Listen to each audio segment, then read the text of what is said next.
বিচারপতির বিচার্য বদলের আবেদন এই মুহূর্তে অত্যন্ত গুরুত্বপূর্ণ একটা খবর আপনাদের জানাই। বিচারপতির বিচার্য বদলের আবেদন, বিচারপতি অমৃতা সিনহার বিচার্য বদলের আবেদন। পুলিশি নিষ্ক্রিয়তার মামলার শুনানির কথা অমৃতা সিনহার আদালতে। প্রধান বিচারপতির সিদ্ধান্ত বদলের আবেদন জানিয়েছেন আইনজীবী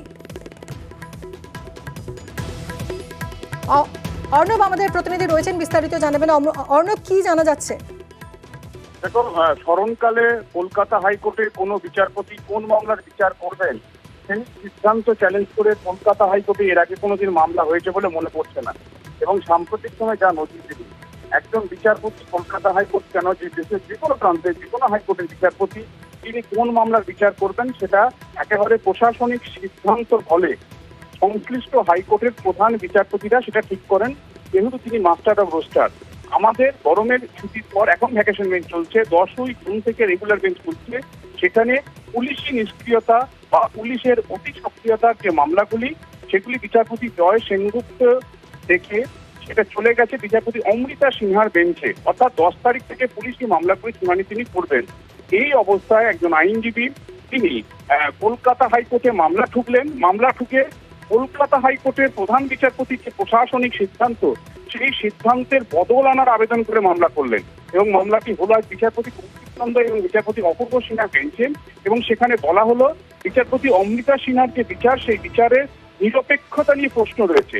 তাই বিচারপতি অমৃতা সিনহা পুলিশি নিষ্ক্রিয়তার মামলা যে বেঞ্চ তাকে 10ই জুন থেকে দেওয়া হয়েছে সেটা বদল করা হোক। সাম্প্রতিক সময় কলকাতা হাইকোর্টে এমন নজির নেই। সেই নজিরবিহীন ঘটনা ঘটলো, যদিও বিচারপতি কৌশিক চন্দ্র তিনি এই ভ্যাকেশন বেঞ্চ অর্থাৎ গ্রীষ্ম অবকাশকালীন যে বেঞ্চ, সেই বেঞ্চে তিনি প্রিসাইডিং জজ, এটা ঠিক ডিভিশন বেঞ্চে। কিন্তু এই সিদ্ধান্ত যেহেতু প্রধান বিচারপতি মাস্টার অফ রোস্টার হিসেবে নিয়েছেন, তাই মামলাটি প্রধান বিচারপতি ডিভিশন বেঞ্চে তিনি ফেরত পাঠিয়েছেন। আজ 10ই জুন প্রধান বিচারপতি ডিভিশন বেঞ্চ রেগুলার বেঞ্চে বসলে এই বিষয়টি হয়তো নিষ্পত্তি হবে।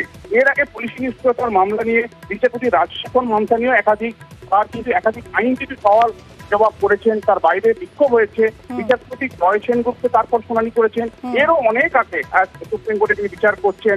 বিচারপতি শঙ্কর দত্ত তিনিও একসময় পুলিশি নিষ্ক্রিয়তার মামলা শুনানি করেছেন এবং তার বেঞ্চও বদল হয়েছিল আমরা জানি পারুই মামলার পরপরই। যদিও সেটা রুটিন এবং সেটা কলকাতা হাইকোর্টের প্রধান বিচারপতির ডিসক্রিপশন রাজ সিদ্ধান্ত, সেটা নিয়ে এত জলঘোলা হয়নি বা এইভাবে মামলা করে কলকাতা হাইকোর্টের হস্তক্ষেপ চাওয়া এমনটা হয়নি। অর্থাৎ একটা প্রশাসনিক সিদ্ধান্ত সেটা জুডিশিয়াল প্ল্যাটফর্মে চ্যালেঞ্জ হচ্ছে, এই ঘটনা